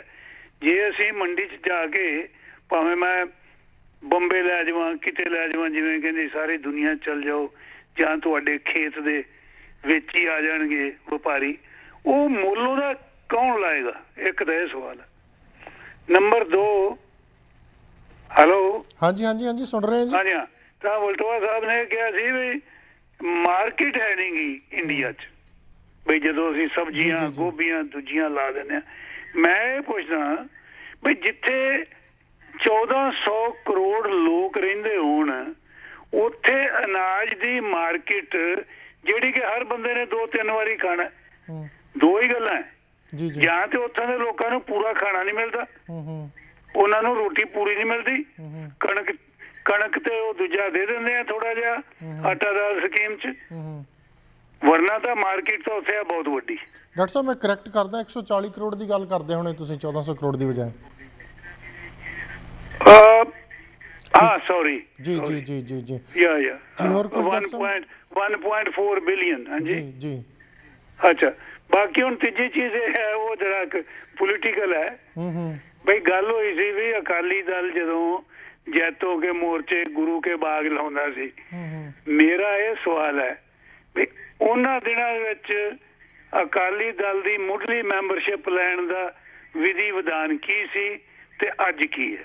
ਥੈਂਕ ਯੂ ਜੀ। ਧੰਨਵਾਦ ਡਾਕਟਰ ਸਾਹਿਬ ਜੀ। ਵਲਟੋਆ ਸਾਹਿਬ, ਦੇਖੋ ਸਭ ਤੋਂ ਪਹਿਲੇ ਤਾਂ ਗੱਲ ਹੈ ਕਿ ਇਹਨਾਂ ਨੇ ਗੱਲ ਕੀਤੀ ਕਿ ਜੇ 3 ਜਿਹਨੂੰ ਕਾਲੇ ਕਾਨੂੰਨ ਆਪਾਂ ਕਹਿੰਦੇ ਲਾਗੂ ਹੋ ਜਾਂਦੇ ਹੈ ਤੇ ਮੰਡੀਕਰਨ ਸਿਸਟਮ ਦਾ ਕੀ ਬਣੂਗਾ? ਇਹ 'ਚ ਕੋਈ ਦਰਾਵਾਂ ਨਹੀਂ ਗਿਆ ਕਿ ਖਦਸ਼ਾ ਹੀ ਇਹੀ ਹੈ, ਡਰ ਹੀ ਇਹੀ ਹੈ ਕਿ ਜੇ APMC ਐਕਟ ਜਿਹੜਾ ਮੰਡੀਕਰਨ ਨੂੰ ਪ੍ਰਭਾਵਿਤ ਕਰਦਾ, ਜੇ ਉਹ ਲਾਗੂ ਹੋ ਜਾਂਦਾ ਆ ਤੇ ਪ੍ਰਾਈਵੇਟ ਆ ਜਾਂਦੀਆਂ ਨੇ, ਪ੍ਰਾਈਵੇਟ ਖਰੀਦਦਾਰ ਆ ਜਾਂਦਾ ਕਿ ਜਿਹਦੇ ਉੱਤੇ ਪ੍ਰੋਵੀਜ਼ਨ ਕੀਤੀ ਹੋਈ ਹੈ ਕੇਂਦਰ ਸਰਕਾਰ ਨੇ ਉਸ ਐਕਟ ਦੇ ਵਿੱਚ ਕਿ ਉਹਨੂੰ ਕਿਸੇ ਤਰ੍ਹਾਂ ਦਾ ਟੈਕਸ ਨਹੀਂ ਲੱਗੂਗਾ।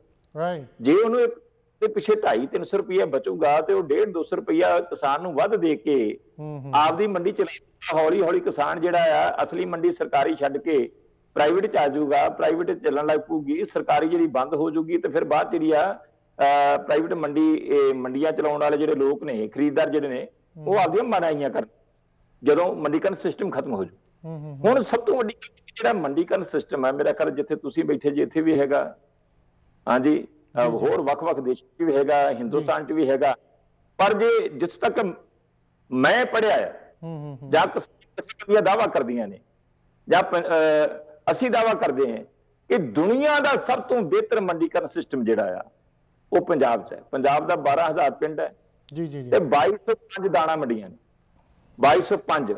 ਹਰੇਕ 2 ਤੋਂ 3 ਕਿਲੋਮੀਟਰ ਦੇ ਵਿੱਚ ਹਰੇਕ ਕਿਸਾਨ ਨੂੰ, ਹਰੇਕ ਵੇਚਣ ਵਾਲੇ ਨੂੰ, ਹਰੇਕ ਖਰੀਦਣ ਵਾਲੇ ਨੂੰ ਜਿਹੜੀ ਆ ਉਹ ਮੰਡੀ ਮਿਲ ਜਾਂਦੀ ਹੈ। 2 ਤੋਂ 3 ਕਿਲੋਮੀਟਰ ਸੱਜੇ ਚੱਲ ਜਾਓ, ਖੱਬੇ ਚੱਲ ਜਾਓ, ਲਹਿੰਦੇ ਚੱਲ ਜਾਓ, ਚੜ੍ਹਦੇ ਚੱਲ ਜਾਓ, ਕਿਸੇ ਪਾਸੇ ਚਲੇ ਜਾਓ। ਉਹ ਮੰਡੀਕਰਨ ਜਿਹੜਾ ਐਡਾ ਬਿਹਤਰ ਮੰਡੀਕਰਨ ਸਿਸਟਮ ਹੈ, ਉਹਦਾ ਜਿਹੜਾ ਖਾਤਮੇ ਦੀ ਜਿਹੜੀ ਆ ਇਹ ਜਿਹੜਾ ਕਾਨੂੰਨ ਹੈ ਸਾਡਾ ਜਿਹੜਾ ਇਹ ਨੁਕਸਾਨ ਕਰੂਗਾ। ਤੇ ਸਾਨੂੰ ਇਸ ਗੱਲ ਦਾ ਮਾਣ ਹੈ ਕਿ ਉਹ ਜਿਹੜਾ ਮੰਡੀਕਰਨ ਸਿਸਟਮ ਹੈ ਉਹ 90% ਸਾਹਿਬ ਪ੍ਰਕਾਸ਼ ਸਿੰਘ ਬਾਦਲ ਦਾ ਦਿੱਤਾ ਹੋਇਆ। ਹੁਣ ਜਿਹੜੀ ਗੱਲ ਆ ਜਾਂਦੀ ਹੈ ਕਿ ਜਿਹੜਾ ਖਦਸ਼ਾ ਹੈ ਕਿ ਸਰਕਾਰਾਂ ਹੌਲੀ ਹੌਲੀ MSP ਤੋਂ ਭੱਜਣਾ ਚਾਹੁੰਦੀਆਂ ਨੇ ਤੇ ਜਿਹੜੀ FCI ਦੀ ਸਰਕਾਰੀ ਖਰੀਦ ਹੈ ਉਹਦੇ ਤੋਂ ਭੱਜਣਾ ਚਾਹੁੰਦੀਆਂ ਨੇ। ਅਸਲ 'ਚ ਸਿਆਪਾ ਹੈਗਾ 1992 ਦੇ ਵਿੱਚ ਕੀਤਾ ਹੋਇਆ WTO ਗੈਟ ਦਾ ਸਮਝੌਤਾ, ਜਿਹਨੂੰ GATT ਆਪਾਂ ਸਮਝੌਤਾ ਵੀ ਕਹਿ ਦਿੰਦੇ ਆ, ਗੈਟ ਦਾ ਸਮਝੌਤਾ ਵੀ ਕਹਿ ਦਿੰਦੇ ਆ। WTO ਦੇ ਨਾਲ ਕੀਤੇ ਹੋਏ ਜਿਹੜੇ ਸਮਝੌਤੇ ਨੇ ਉਸ ਸਮੇਂ ਦੀ ਨਰਸਿਮਹਾ ਰਾਓ ਦੀ ਸਰਕਾਰ ਨੇ ਚਾਹੇ ਉਸ ਸਮੇਂ doctor Manmohan Singh finance minister ਸੀ, ਉਹਨਾਂ ਵੱਲੋਂ ਕੀਤੇ ਹੋਏ ਜਿਹੜੇ ਸਮਝੌਤੇ ਨੇ ਉਹ ਭਾਵੇਂ ਕਿ ਪੈਂਡਿੰਗ ਚੱਲੇ ਆਉਂਦੇ ਸੀ, ਉਹਨੂੰ ਕਰਨ ਵਾਲੇ ਪਾਸੇ ਨਹੀਂ ਸੀ ਪੈਂਦੇ। ਹੁਣ ਜਿਹੜੇ ਸਮਝੌਤੇ ਹੋਏ ਨੇ ਇਹ ਵਰਲਡ ਲੈਵਲ ਤੇ, ਉਹ ਸਮਝੌਤੇ ਤੇ ਸਰਕਾਰਾਂ ਵੀ ਜਿਹੜੀਆਂ MSP ਦੇ ਵਿੱਚੋਂ ਜਿਹੜੀ ਕੇਂਦਰ ਸਰਕਾਰ ਆ ਉਹ ਨਿਕਲਣਾ ਚਾਹੁੰਦੀ ਆ। ਉਹ ਕਹਿੰਦੇ ਸਾਡੀ FCI ਜਿਹੜੀ ਕੰਗਾਲ ਹੋ ਗਈ ਜੀ, ਕਰਜ਼ਦਾਰ ਹੋ ਗਈ ਜੀ, ਤੁਸੀਂ ਆਪਦੀ ਫਸਲ ਦਾ MSP ਨਿਰਧਾਰਿਤ ਕਰ ਦਾਂਗੇ। ਹੁਣ ਨਿਰਧਾਰਿਤ ਕੀਤੀ ਹੈ ਜਿਹੜੀ ਆ ਉਹ ਨਿਰਧਾਰਿਤ ਕਰ ਦੇਣਗੇ, ਪਰ ਜਦੋਂ ਚੱਕਣ ਹੋਊਗਾ ਕਿਸਾਨ ਨੂੰ ਤਾਂ ਜਿਹੜੀ ਆ ਥੱਲੇ ਉੱਤੇ ਕਰਕੇ ਵੇਚ ਕੇ ਤੇ ਗਾਹ ਕਰਨ ਜਾਣਾ ਪਊਗਾ। ਇਸ ਕਰਕੇ ਜਿਹੜੇ ਹੈਗੇ ਨੇ ਬਿਲਕੁਲ ਜਾਇਜ਼ ਨੇ। ਔਰ ਜਿਹੜੀ ਇਹਨਾਂ ਗੱਲ ਕੀਤੀ ਹੈ ਕਿ ਜਿਹੜੀ ਸ਼੍ਰੋਮਣੀ ਅਕਾਲੀ ਦਲ ਦੀ ਮੈਂਬਰਸ਼ਿਪ ਹੈ, ਇਹ 'ਚ ਕੁਦਰਾਵਾਂ ਨਹੀਂ। ਸ਼੍ਰੋਮਣੀ ਅਕਾਲੀ ਦਲ ਦਾ ਸੰਵਿਧਾਨ ਜਾਂ ਸਿਧਾਂਤ ਜਾਂ ਜਿਹੜਾ ਆ ਅਕਾਲੀ ਹੋਣਾ ਆਪਣੇ ਆਪ 'ਚ ਬਹੁਤ ਵੱਡਾ ਫਖਰ ਹੈ ਜੀ। ਪਰ ਕਿਉਂਕਿ ਸ਼੍ਰੋਮਣੀ ਅਕਾਲੀ ਦਲ ਇੱਕ ਸ਼੍ਰੀ ਅਕਾਲ ਤਖਤ ਦੀ ਤਾਬਿਆ ਸਿਰਜੀ ਹੋਈ ਸੀ, ਉਸ ਸਮੇਂ ਧਾਰਮਿਕ ਲਹਿਰ ਸੀ, ਉਹਦੇ 'ਚੋਂ ਨਿਕਲੀ ਸੀ, ਫਿਰ ਇੱਕ ਪੋਲੀਟੀਕਲ ਪਾਰਟੀ ਬਣੀ, ਫਿਰ ਦੇਸ਼ ਦੇ ਸੰਵਿਧਾਨ ਮੁਤਾਬਕ ਜਿਹੜਾ ਉਹਨੂੰ ਜਿਹੜਾ ਆ ਇਹਨੂੰ ਆਪਾਂ ਕਹਿ ਦਈਏ ਕਿ ਲੋਕਤੰਤਰਕ ਜਿਹੜੀਆਂ ਫਿਰਕਾ ਪ੍ਰਸਤੀ ਤੋਂ ਆਪਾਂ ਕਹਿ ਦਈਏ ਕਿ ਦੂਰ ਇਹ ਘੋਸ਼ਣਾ ਕਰਨੀ ਪਈ। ਇਸ ਕਰਕੇ ਜਿਹੜਾ ਹੈ ਇਹਦੇ ਫਿਰ ਮੈਂਬਰਸ਼ਿਪ ਜਿਹੜੀ ਆ ਉਸ ਤਰੀਕੇ ਦੇ ਨਾਲ ਉਹ ਅੱਜ ਦਾ ਜਿਹੜਾ ਸਾਡਾ ਸੰਵਿਧਾਨ ਕਹਿੰਦਾ ਹੈ ਜਾਂ ਸਾਡਾ ਜਿਹੜੀ ਬੋਡੀ ਹੈ ਇਲੈਕਸ਼ਨ ਕਮਿਸ਼ਨ ਦੀ ਜੋ ਉਹ ਹਦਾਇਤਾਂ ਕਰਦੀ ਹੈ ਉਹਦੀਆਂ ਪਾਲਣਾ ਕਰਨੀਆਂ ਪੈਂਦੀਆਂ ਨੇ। ਬਾਕੀ ਜਿਹੜਾ ਸ਼੍ਰੋਮਣੀ ਅਕਾਲੀ ਦਲ ਦੇ ਪ੍ਰਧਾਨ ਨੇ ਉਹ ਪਹਿਲੇ ਵੀ ਉਹਨਾਂ ਵਾਸਤੇ ਲਾਜ਼ਮੀ ਹੁੰਦਾ ਸੀਗਾ ਕਿ ਉਹ ਗੁਰਸਿੱਖ ਹੋਣ, ਅੰਮ੍ਰਿਤਧਾਰੀ ਹੋਣ ਤੇ ਜਿਹੜਾ ਆ ਉਹ ਜਿਹੜੀਆਂ ਸ਼ਰਤਾਂ ਪੂਰੀਆਂ ਕਰਦੇ ਹੋਣ। ਤੇ ਉਸ ਦਾ ਸੁਖਬੀਰ ਸਿੰਘ ਬਾਦਲ ਹੋਰਾਂ ਨੇ 1999 ਦੇ ਵਿੱਚ ਜਿਹੜਾ 2008 ਤੋਂ ਜਿਹੜਾ ਅੰਮ੍ਰਿਤਪਾਨ ਕਰ ਲਿਆ ਸੀ। ਜੀ ਵਲਟੋਆ ਸਾਹਿਬ, ਆਪਾਂ ਨਾ BSF ਇਹ ਗੱਲਾਂ ਬਹੁਤ ਕਰ ਰਹੀਆਂ। ਮੈਂ ਇੱਕ ਕੁਐਸਚਨ ਜਿਹੜਾ ਬਹੁਤ ਲੋਕਾਂ ਦਾ ਇੱਥੇ ਹੈ ਕਿ ਪਿਛਲੇ ਨਾ ਕਰੀਬ 1 ਮਹੀਨੇ ਤੋਂ ਤੁਸੀਂ ਵੀ ਆਪਦੇ ਘਰ ਬੈਠੇ ਆ, ਆਪਦੇ ਸੋਸ਼ਲ ਮੀਡੀਆ ਤੇ ਆਪਦੇ ਸੁਣਦੇ ਹੋਵੋਗੇ ਕਿ ਅਫਵਾਹਾਂ ਫੈਲਾਈਆਂ ਜਾ ਰਹੀਆਂ ਕਿ ਕਿਸਾਨ ਅੰਦੋਲਨ ਦਾ ਬਹੁਤ ਛੇਤੀ ਜਿਹੜਾ ਹੈ ਕੋਈ ਸਮਝੌਤਾ ਹੋਣ ਵਾਲਾ ਹੈ। ਦੋ ਜਿਹੜੇ ਕਾਨੂੰਨ ਹੈ ਸਟੇਟਾਂ ਨੂੰ ਦਿੱਤੇ ਜਾਣਗੇ, ਇੱਕ ਭੰਗ ਕਰ ਦਿੱਤਾ ਜਾਊਗਾ ਤੇ ਹੌਲੀ ਹੌਲੀ ਕਿਸਾਨ ਬਰੂਹਾਂ ਤੋਂ ਹਟ ਰਹੇ ਨੇ। ਫਲਾਣਾ ਟਿਕਰੀ ਬਾਰਡਰ ਖੁੱਲ੍ਹ ਗਿਆ, ਗਾਜ਼ੀਪੁਰ ਖੁੱਲ੍ਹ ਗਿਆ। ਫਿਰ 1-2 ਸ਼ਰਾਰਤਾਂ ਵੀ ਹੁੰਦੀਆਂ। ਆਪਾਂ ਨਹੀਂ ਕਹਿੰਦੇ ਕਿ ਕਿਸੇ ਨੇ ਕਰਵਾਈਆਂ, ਨੈਚੁਰਲ ਤੌਰ ਤੇ ਕੋਈ ਸ਼ਰਾਰਤੀ ਤੱਤਵ ਵਿੱਚ ਵੜ ਸਕਦੇ ਆ ਔਰ ਕੋਈ ਕਰਵਾ ਵੀ ਸਕਦਾ ਆ। ਪਰ ਜਿਹੜੇ ਅਫਵਾਹਾਂ ਉੱਡਦੀਆਂ ਨੇ ਕਿ ਯਾਰ ਬਸ ਥੋੜੇ ਦਿਨਾਂ ਦੀ ਗੱਲ ਹੈ, ਹੁਣ ਤਾਂ ਬਸ ਪੰਜਾਬ ਪਹਿਲਾਂ ਕਹਿੰਦੇ ਦੀਵਾਲੀ ਤੋਂ ਪਹਿਲਾਂ ਇਹਦਾ ਸਮਝੌਤਾ ਹੋ ਜਾਊਗਾ, ਫਿਰ ਕਹਿੰਦੇ ਸੀਗੇ ਵੀ ਹੁਣ 2-4 ਦਿਨਾਂ 'ਚ ਹੋ ਜਾਊਗਾ। ਪ੍ਰੈਕਟੀਕੈਲਿਟੀ ਤੇ ਕੁਝ ਵੀ ਨਹੀਂ ਹੋ ਰਿਹਾ। ਸਭ ਆਪ ਦੀ ਜਗ੍ਹਾ ਸਹੀ ਹੈ। ਐਜ਼ ਮੈਟਰ ਫੈਕਟ ਸੰਯੁਕਤ ਕਿਸਾਨ ਮੋਰਚੇ ਨੇ ਇੱਕ ਸਟੇਟਮੈਂਟ ਵੀ ਜਾਰੀ ਕੀਤੀ ਹੈ ਕਿ ਸ਼ਾਇਦ 26 ਨਵੰਬਰ ਨੂੰ ਜਾਂ 29 ਨਵੰਬਰ ਨੂੰ ਅਸੀਂ ਸੰਸਦ ਤੱਕ ਕੂਚ ਕਰਾਂਗੇ। ਪਰ ਮੈਨੂੰ ਇਹ ਦੱਸੋ ਵੀ ਇਹ ਸਾਰੇ ਦੇ ਵਿੱਚ ਡਿਲੇ ਵਾਲੀ ਕਿਹੜੀ ਗੱਲ ਹੈ? ਅਫਵਾਹਾਂ ਕੌਣ ਉਡਾ ਰਿਹਾ? ਦੇਖੋ, ਇਹ ਤੇ ਸੰਯੁਕਤ ਕਿਸਾਨ ਮੋਰਚਾ ਦੇ ਆਗੂ ਸਾਹਿਬਾਨ ਹੀ ਦੱਸ ਸਕਦੇ ਹੈ ਜੀ ਕਿ ਕੋਈ ਉਹਨਾਂ ਦੀ ਪਿਛਲੇ ਪਾਸਿਓਂ ਕੋਈ ਗੱਲਬਾਤ ਚੱਲ ਰਹੀ ਹੋਵੇ, ਕਿਉਂਕਿ ਚੱਲਦੀਆਂ ਹੁੰਦੀਆਂ ਨੇ। ਜਦੋਂ ਦੋ ਧਿਰਾਂ ਦੇ ਵਿੱਚ ਸੰਘਰਸ਼ ਚੱਲ ਰਿਹਾ ਹੋਵੇ, ਐਜੀਟੇਸ਼ਨ ਚੱਲ ਰਹੀ ਹੋਵੇ, ਤੇ ਫਿਰ ਜਿਹੜੀ ਆ ਉਹ ਪਿਛਲੇ ਦਰਵਾਜ਼ਿਓਂ ਜਿਹੜੀ ਆ ਗੱਲਬਾਤ ਚੱਲਦੀ ਹੁੰਦੀ ਹੈ। ਉਹ ਚੱਲਦੀ ਹੈ ਨਹੀਂ ਚੱਲਦੀ, ਇਹ ਕਿਸਾਨ ਜਥੇਬੰਦੀਆਂ ਦੱਸ ਸਕਦੇ। ਪਰ ਜਿੱਥੋਂ ਤੱਕ ਮਹਿਸੂਸ ਕੀਤਾ ਜਾ ਰਿਹਾ ਜਾਂ ਸਾਡੇ ਵਰਗੇ ਸੋਚਦੇ ਨੇ ਕਿ ਅਜੇ ਜਿਹੜੀ ਆ ਕੇਂਦਰ ਸਰਕਾਰ ਦਾ ਰਵੱਈਆ ਜਿਹੜਾ ਇਸ ਮਸਲੇ ਨੂੰ ਹੱਲ ਕਰਨ ਵਾਲਾ ਨਜ਼ਰ ਨਹੀਂ ਆਉਂਦਾ। ਗੱਲਾਂ ਤੇ ਕਰਦੇ ਕਿ ਕਿਸਾਨ ਸਾਨੂੰ ਕਾਲ ਕਰ ਲੈਣ, ਕਿਸਾਨ ਸਾਨੂੰ ਏਜੰਡਾ ਭੇਜ ਦੇਣ, ਕਿਸਾਨ ਸਾਨੂੰ ਜਿਹੜੇ ਉਹਨਾਂ ਨੂੰ ਇਤਰਾਜ਼ ਨੇ ਉਹ ਭੇਜ ਦੇਣ। ਹੁਣ ਗੱਲ ਕਿਸਾਨ ਤੇ ਕਹਿੰਦੇ ਕਿ ਸਾਨੂੰ ਸੋਧਾਂ ਨਹੀਂ ਚਾਹੀਦੀਆਂ, ਸਾਨੂੰ ਜਿਹੜੇ 3 ਕਾਲੇ ਕਾਨੂੰਨ ਰੱਦ ਚਾਹੀਦੇ। ਗੱਲ ਤੇ ਇੱਥੇ ਅੜੀ ਸੋਧਾਂ ਵਾਸਤੇ ਉਦੋਂ ਵੀ ਜਿਹੜੀ ਆ ਚਾਹੇ ਉਹ ਤੋਮਰ ਸਾਹਿਬ ਸੀਗੇ ਜਿਹੜੇ ਐਗਰੀਕਲਚਰ ਜੀ ਜਾਂ ਜਿਹੜੇ ਹੋਰ ਵਜ਼ੀਰ ਸਾਹਿਬਾਨ ਸ਼ਾਮਲ ਹੁੰਦੇ ਰਹੇ, ਉਹ ਇਸ ਗੱਲ ਦਾ ਕਹਿੰਦੇ ਰਹੇ ਕਿ ਅਸੀਂ ਸੋਧਾਂ ਵਾਸਤੇ ਤਿਆਰ ਹਾਂ ਕਿ ਜਿਹੜਾ ਸਰਕਾਰਾਂ ਤੇ ਅਸੀਂ ਸਟੇਟ ਦੇ ਉੱਤੇ ਛੱਡ ਦਿੰਦੇ ਹਾਂ ਕਿ ਉਹਨਾਂ ਨੇ ਪ੍ਰਾਈਵੇਟ ਮੰਡੀਆਂ ਨੂੰ ਇਜਾਜ਼ਤ ਦੇਣੀ ਹੈ ਨਹੀਂ ਦੇਣੀ, ਉਹਨਾਂ ਤੇ ਛੱਡ ਦਿੰਦੇ। ਜਿਹੜਾ ਇਸ ਤੋਂ ਇਲਾਵਾ ਜਿਹੜਾ ਆ ਸਿਵਲ ਕੋਰਟਸ ਨੇ ਉਹਨਾਂ ਦੇ ਵਿੱਚ ਵੀ ਤੁਸੀਂ ਜਾ ਸਕਦੇ ਜੇ। ਕੰਟਰੈਕਟ ਫਾਰਮ ਜਿਹੜੇ ਹੈਗੇ ਆ ਉਹਦੇ ਬਾਰੇ ਵੀ ਅਸੀਂ ਜਿਹੜਾ ਆ ਸੋਧਾਂ ਕਰ ਦਿੰਦੇ ਹਾਂ। ਤੇ ਜਿਹੜਾ ਦੂਸਰਾ ਸੀਗਾ ਐਸੈਂਸ਼ੀਅਲ ਕਮੋਡਿਟੀ ਜੀ, ਉਹਦੇ ਵਿੱਚ ਵੀ ਅਸੀਂ ਜਿਹੜੀ ਖੁੱਲੀ ਛੂਟ ਦਿੱਤੀ ਗਈ ਉਹਨੂੰ ਕਿਸੇ ਨਾ ਕਿਸੇ ਰੂਪ ਚ ਨਿਰਧਾਰਿਤ ਕਰ ਦਿੰਦੇ ਹਾਂ। ਤੇ ਉਹ ਜਿਹੜਾ ਸੀ ਉਹਨਾਂ ਤੋਂ ਕਿਸਾਨ ਆਗੂਆਂ ਨੇ ਕਹਿ ਦਿੱਤਾ ਕਿ ਸਾਨੂੰ ਕਿਸੇ ਤਰ੍ਹਾਂ ਦੀ ਕੋਈ ਸੋਧ ਮਨਜ਼ੂਰ ਨਹੀਂ, ਸਾਨੂੰ 3 ਕਾਲੇ ਕਾਨੂੰਨ ਰੱਦ ਚਾਹੀਦੇ। ਹੁਣ ਗੱਲ ਜਿਹੜੀ ਹੈ ਜਿੱਥੇ ਸਾਡੇ ਕੰਨਾਂ 'ਚ ਪੈ ਰਹੀ ਹੈ ਜਾਂ ਤੁਹਾਡੇ ਵੀ ਪੈ ਰਹੀ ਹੈ, ਆਪਾਂ ਸਾਰਾ ਕੁਝ ਸੁਣਦੇ ਹਾਂ ਕਿ ਅੱਜ ਵੀ ਜਿਹੜੀ ਕੇਂਦਰ ਸਰਕਾਰ ਇਸ ਗੱਲ ਤੇ ਅੜੀ ਹੈ ਕਿ ਸੋਧਾਂ ਕਰਵਾ ਲਓ, ਰੱਦ ਨਹੀਂ ਕਰਨੇ, ਭਾਵੇਂ ਕਿ ਅਜੇ ਕਿ ਸੁਪਰੀਮ ਕੋਰਟ ਨੇ ਇਹਨਾਂ ਕਾਨੂੰਨਾਂ ਦੇ ਉੱਤੇ ਰੋਕ ਲਾਈ ਹੈ, ਉਹਦੀ ਜਿਹੜੀ ਭਾਵੇਂ ਕੇਂਦਰ ਸਰਕਾਰ ਨੇ ਸਹਿਮਤੀ ਦਿੱਤੀ ਕਿ ਇਹਨਾਂ ਨੂੰ ਜਿਹੜਾ ਪੈਂਡਿੰਗ ਕਰ ਦਿੱਤਾ ਜਾਵੇ, ਇਹਨਾਂ ਨੂੰ ਮੁਲਤਵੀ ਕਰ ਦਿੱਤਾ ਜਾਵੇ, ਤੇ ਉਹ ਅਜੇ ਭਾਵੇਂ ਕਿ ਲਾਗੂ ਨਹੀਂ, ਪਰ ਜੇ ਆਪਾਂ ਕਹਿ ਦਈਏ ਕਿ ਅੱਜ ਕੋਈ ਗੱਲ ਨਜ਼ਰ ਆਉਂਦੀ ਹੈ, ਉਹ ਨਜ਼ਰ ਆਉਂਦੀ ਨਹੀਂ ਜਾਪਦੀ, ਤੇ ਕਿਸੇ ਤਰ੍ਹਾਂ ਦਾ ਜੇ ਕੋਈ ਹੱਲ ਨਹੀਂ ਜਾਪਦਾ। ਜਿੱਥੋਂ ਤੱਕ ਜਿਹੜੀ ਹੁਣ ਕਾਲ ਦਿੱਤੀ ਹੈ ਟਰੈਕਟਰ ਮਾਰਚ ਦੀ 29 ਨਵੰਬਰ ਦੀ ਹੈ, ਹੁਣ ਦੇਖੋ ਕਾਲ ਤੇ ਦੇਣੀ ਪਊਗੀ, ਪ੍ਰੋਗਰਾਮ ਤੇ ਦੇਣਾ ਪਊਗਾ। ਹੁਣ ਤੱਕ ਉੱਥੇ ਸਿੰਘੂ ਬਾਰਡਰ ਲਾ ਲਓ ਜਾਂ ਜਿਹੜਾ ਮਰਜ਼ੀ ਬਾਰਡਰ ਲਾ ਲਓ, ਉੱਥੇ ਗਿਣਤੀ ਬਹੁਤ ਘਟ ਗਈ ਹੈ, ਉੱਥੇ ਜਿਹੜੇ ਬਹੁਤ ਘੱਟ ਗਿਣਤੀ ਰਹਿ ਗਈ ਹੈ, ਤੇ ਉਹ ਹਲਾਰਾ ਦੀ ਲੋੜ ਹੈ, ਫਿਰ ਭੌਂਕ ਕੇ ਜਿਹੜਾ ਜੋਸ਼ ਭਰਨ ਦੀ ਵੀ ਲੋੜ ਹੈ, ਤੇ ਜੋਸ਼ ਤਾਂ ਦੀ ਭਰਿਆ ਜਾਊ। ਸਰਕਾਰ ਇਹ ਮਹਿਸੂਸ ਕਰ ਰਹੀ ਹੈ ਕਿ ਜਿਹੜਾ ਮੋਰਚਾ ਹੈ ਠਾਹ ਨੂੰ ਜਾ ਰਿਹਾ, ਲੋਕਾਂ ਦਾ ਇੰਟਰਸਟ ਜਾਂ ਲੋਕਾਂ ਦੀ ਦਿਲਚਸਪੀ ਜਾਂ ਲੋਕ ਪਿੱਛੇ ਹਟ ਰਹੇ ਨੇ, ਤੇ ਜੇ ਭੌਂਕ ਕੇ ਉਸ ਦਿਖਾਈ ਜਾਂਦੀ ਹੈ, ਉਹ ਕੁਦਰਤੀ ਜਿਹੜਾ ਸਰਕਾਰ ਨੂੰ ਸੋਚਣ ਵਾਸਤੇ ਮਜਬੂਰ ਹੋਊਗੀ ਕਿ ਨਹੀਂ, ਲੋਕ ਜਿਹੜੇ ਨੇ ਅੱਜ ਵੀ ਇਸ ਸੰਘਰਸ਼ ਦੇ ਨਾਲ ਨੇ, ਲੋਕ ਅੱਜ ਵੀ ਜਿਹੜੇ ਨੇ ਸਰਕਾਰ ਦੇ ਵਿਰੁੱਧ ਨੇ। ਜੀ ਵਲਟੋਆ ਸਾਹਿਬ, ਆਪਾਂ ਨਾ ਇੱਕ ਰੁਕਦੇ ਹਾਂ ਛੋਟੀ ਜੀ ਲਾਸਟ ਬ੍ਰੇਕ ਲਈ, ਉਸ ਤੋਂ ਬਾਅਦ ਆਪਾਂ ਅੱਗੇ ਪੰਜਾਬ ਬੈਕ ਹੋਣੇ ਆ। ਦਰਸ਼ਕੋ, ਸਾਡੇ ਨਾਲ ਬਣੇ ਹੋਏ ਨੇ ਸੀਨੀਅਰ ਅਕਾਲੀ ਲੀਡਰ ਵਿਰਸਾ ਸਿੰਘ ਵਲਟੋਆ ਸਾਹਿਬ, ਬਹੁਤ ਸੋਹਣਾ ਐਲੈਬੋਰੇਟ ਕਰ ਰਹੇ ਕਰੰਟ ਸਿਚੁਏਸ਼ਨ ਤੇ। ਆਪਾਂ ਰੁਕਣਾ ਪੈ ਰਿਹਾ ਇੱਕ ਛੋਟੀ ਜੀ ਬ੍ਰੇਕ ਲਈ, ਇੱਦੇ ਬਣੇ ਰਹੋ ਜਸ ਪੰਜਾਬੀ ਤੇ। ਜੀ ਤੁਹਾਡਾ ਸਾਰਿਆਂ ਦਾ ਫੇਰ ਪ੍ਰੋਗਰਾਮ ਓਪਨ ਪਲੇਟਫਾਰਮ ਜਸ ਪੰਜਾਬੀ ਦੇ ਮੰਚ ਤੋਂ। ਮੈਂ ਤੁਹਾਡਾ ਗੁਰਲਾਲ, ਆਪਣੇ ਨਾਲ ਜੁੜੇ ਹੋਏ ਨੇ ਸੀਨੀਅਰ ਅਕਾਲੀ ਲੀਡਰ ਸਰਦਾਰ ਵਿਰਸਾ ਸਿੰਘ ਵਲਟੋਆ। ਵਲਟੋਆ ਸਾਹਿਬ, ਆਪਣੇ ਕੋਲ ਟਾਈਮ ਕੋਈ 5-6 ਮਿੰਟ ਰਹਿ ਗਿਆ, ਮੈਂ 2 ਕੁਐਸਚਨ ਇਕੱਠੇ ਪੁੱਛੂੰਗਾ, ਤੁਸੀਂ ਆਪਦਾ ਐਲੈਬੋਰੇਸ਼ਨ ਦੇਣਾ। ਇੱਕ, ਆਪਾਂ ਹੁਣ ਆਉਣ ਵਾਲੇ ਆਗਾਮੀ ਵਿਧਾਨ ਸਭਾ ਜਿਹੜਾ ਚੁਣਾਵ ਨੇ ਪੰਜਾਬ ਦੇ ਵਿੱਚ, ਆਪਾਂ ਕਾਂਗਰਸ ਨੂੰ ਇੱਕ ਵਾਰੀ ਪਾਸੇ ਛੱਡ ਦਿੰਦੇ ਹਾਂ ਕਿਉਂਕਿ ਵਾਅਦੇ ਵੱਡੇ ਕਰ ਰਹੇ, ਪਰ ਉਹਨਾਂ ਦਾ ਆਪਸੀ ਜਿਹੜਾ ਕਾਟੋ ਕਲੇਸ਼ ਆ ਉਹਦਾ ਕਰਕੇ ਕੋਈ ਛਵੀ ਵਧੀਆ ਉੱਭਰ ਕੇ ਨਹੀਂ ਆ ਰਹੀ। ਦੂਸਰੇ ਪਾਸੇ ਭਾਰਤੀ ਜਨਤਾ ਪਾਰਟੀ ਆ, ਆਪਾਂ ਕਿਸਾਨਾਂ ਦਾ ਕਰਕੇ ਉਹਨਾਂ ਨੂੰ ਵੀ ਹੁੰਗਾਰਾ ਨਹੀਂ ਮਿਲ ਰਿਹਾ। ਗੱਲ ਰਹਿ ਗਈ ਸ਼੍ਰੋਮਣੀ ਅਕਾਲੀ ਦਲ ਤੇ ਆਮ ਆਦਮੀ ਪਾਰਟੀ, ਜੋ NRI ਬੈਲਟ ਦੇ ਵਿੱਚ ਚਰਚਾ ਦਾ ਵਿਸ਼ਾ ਹੈ ਕਿ ਜਿਹੜਾ ਮੁਕਾਬਲਾ ਹੋਊਗਾ ਉਹ ਸ਼੍ਰੋਮਣੀ ਅਕਾਲੀ ਦਲ ਤੇ ਆਮ ਆਦਮੀ ਪਾਰਟੀ ਦਾ। ਪਰ ਆਮ ਆਦਮੀ ਪਾਰਟੀ ਵਾਲੇ ਆਪਦੇ ਪੱਤੇ ਨਹੀਂ ਖੋਲ ਰਹੇ, ਹੱਲੇ ਉਹ ਮੀਟਿੰਗਸ ਕਰ ਰਹੇ ਨੇ, ਕੋਈ ਚਿਹਰਾ ਸਾਹਮਣੇ ਨਹੀਂ ਲਿਆ ਰਹੇ, ਹੱਲੇ ਕੋਈ ਟਿਕਟ ਅਨਾਉਂਸ ਨਹੀਂ ਹੋਇਆ, ਜਿੱਥੇ ਕਿ ਤੁਸੀਂ ਤਾਂ 70-80% ਕੰਮ ਕਰੀ ਬੈਠੇ ਹੋ। ਇੱਕ ਤਾਂ ਇਹ, ਤੇ ਦੂਸਰਾ ਤੁਸੀਂ ਆਪਦੇ ਆਪ ਨੂੰ ਕਿੱਥੇ ਦੇਖ ਰਹੇ ਹੋ 2022 ਦੀ ਚੋਣਾਂ ਨੂੰ ਲੈ ਕੇ, ਤੇ ਅਖੀਰ ਦੇ ਵਿੱਚ ਤੁਸੀਂ ਬਾਹਰ ਬੈਠੇ ਜਿਹੜੇ NRIs ਨੇ ਉਹਨਾਂ ਨੂੰ ਤੁਸੀਂ ਆਪਦੇ ਵੱਲੋਂ ਕੀ ਸੰਦੇਸ਼ਾ ਦੇਣਾ ਚਾਹੋਗੇ? ਆਪਣੇ ਕੋਲ 5-4 ਮਿੰਟ ਨੇ। ਦੇਖੋ ਗੁਰਲਾਲ ਜੀ, ਸਭ ਤੋਂ ਪਹਿਲੀ ਤੇ ਗੱਲ ਹੈ ਕਿ ਇਹ 'ਚ ਕੋਈ ਦੁਰਾਵਾ ਨਹੀਂ ਗਿਆ ਕਿ ਤੁਸੀਂ ਭਾਵੇਂ ਅੱਜ ਤੋਂ ਲਿਖ ਕੇ ਰੱਖ ਲਓ ਕਿ ਜਿਹੜਾ ਮੁੱਖ ਮੁਕਾਬਲਾ ਆ, ਭਾਵੇਂ ਕਿ ਕਾਂਗਰਸ ਦੇ ਅੰਦਰ ਬਹੁਤ ਕਾਟੋ ਕਲੇਸ਼ ਹੈ ਤੇ ਲੋਕਾਂ 'ਚ ਵੀ ਉਹਨਾਂ ਪ੍ਰਤੀ ਬਹੁਤ ਰੋਸ ਹੈ ਜੀ, ਤੇ ਕਈ ਥਾਈਂ ਹੋ ਸਕਦਾ ਕਿ ਕਾਂਗਰਸ ਦੀਆਂ ਜ਼ਮਾਨਤਾਂ ਵੀ ਜ਼ਬਤ ਹੋਣ, ਤੇ ਪਰ ਫਿਰ ਵੀ ਜਿਹੜਾ ਮੁੱਖ ਮੁਕਾਬਲਾ ਆ ਉਹ ਕਾਂਗਰਸ ਤੇ ਸ਼੍ਰੋਮਣੀ ਅਕਾਲੀ ਦਲ 'ਚ। ਜਿੱਥੋਂ ਤੱਕ ਆਮ ਆਦਮੀ ਪਾਰਟੀ ਦਾ ਸਵਾਲ ਹੈ, ਹੁਣ ਜਿਹੜੇ ਸਰਵੇ ਦਰਸ਼ਕਾਂ ਨੂੰ ਕਲੀਅਰ ਕਰ ਰਿਹਾ ਕਿ ਸਰਦਾਰ ਵਿਰਸਾ ਸਿੰਘ ਵਲਟੋਆ, ਇੱਥੇ ਜੋ ਚਰਚਾ ਮੈਂ ਉੱਤੇ ਲੋਕਾਂ ਨੂੰ ਫਿਰ ਜਿਹੜੇ ਦਰਸ਼ਕਾਂ ਨੂੰ ਸਾਡੇ ਮਾਣਮੱਤੇ ਦਰਸ਼ਕ ਕਲੀਅਰ ਕਰਦਾ ਕਿ ਸਰਦਾਰ ਵਿਰਸਾ ਸਿੰਘ ਵਲਟੋਆ ਦੀ ਫੀਲਿੰਗਸ ਇਹ ਹੈ ਕਿ ਜਿਹੜਾ ਮੁਕਾਬਲਾ ਹੋਏਗਾ ਉਹ ਕਾਂਗਰਸ ਤੇ ਸ਼੍ਰੋਮਣੀ ਅਕਾਲੀ ਦਲ ਵਿੱਚ ਹੀ ਹੋਏਗਾ।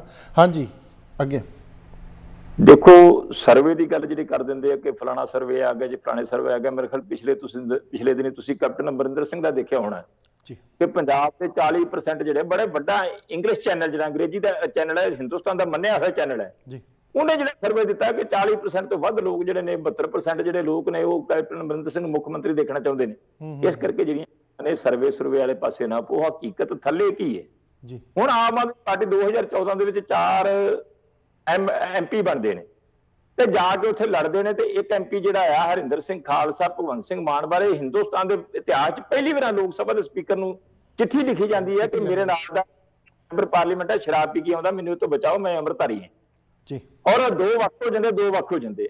ਹੁਣ 20 MLA ਬਣਦੇ ਆ ਤੇ ਮੇਰਾ ਖਿਆਲ 37 ਥਾਂ ਹੀ ਖਿਲਰ ਗਏ ਆ। ਇੱਕ MLA ਅੱਜ ਫਿਰ ਇੱਕ ਛੱਡ ਕੇ ਜਿਹੜੀ ਆ ਰੁਪਿੰਦਰ ਕੌਰ ਰੂਬੀ ਜੀ, ਉਹ ਬਠਿੰਡਾ ਜਿਹੜੀ ਦਿਹਾਤੀ ਤੋਂ ਹੈ, ਉਹ ਛੱਡ ਕੇ ਜਿਹੜੀ ਅੱਜ ਕਾਂਗਰਸ 'ਚ ਸ਼ਾਮਲ ਹੋ ਰਹੀ ਹੈ। ਸੁਖਪਾਲ ਖਹਿਰਾ ਹੋ ਗਿਆ, ਪਿਰਮਲ ਖਾਲਸਾ ਹੋ ਗਿਆ, ਜਗਦੇਵ ਕਮਾਲੂ ਹੋ ਗਿਆ, ਨਾਜਰ ਸਿੰਘ ਮਾਨਸ਼ਾਹੀਆ ਹੋ ਗਿਆ, 3-4 ਜਾ ਕੇ ਮੁੜੇ ਆ, ਕਮਰ ਸੰਧੂ ਘਰੇ ਬਹਿ ਗਿਆ, ਦੂਸਰਾ ਫੂਲਕਾ ਸਾਹਿਬ ਛੱਡ ਕੇ ਚਲੇ ਗਏ।